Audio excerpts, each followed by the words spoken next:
on it with the Cummins N14 in it, 370 horsepower out of it. We got a 10-speed Fuller attached to it. Short base truck, nice little city truck for you that you want to carry the heavy loads.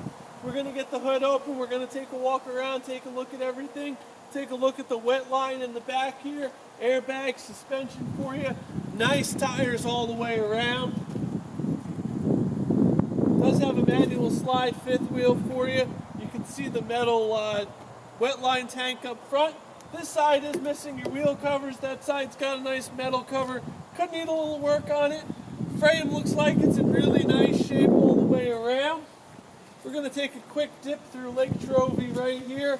Don't worry, I get paid hazard pay. We're going to take a look inside as we get through here. Paint on the tanks is nice. Cab's real nice. There's that transmission for you right there in the center. Nice quilted roof for you. Cab looks like it's in nice shape. Well taken care of.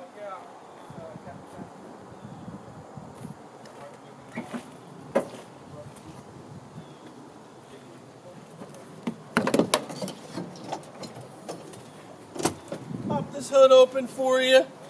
Take a look at that Cummins N14 engine in there for you.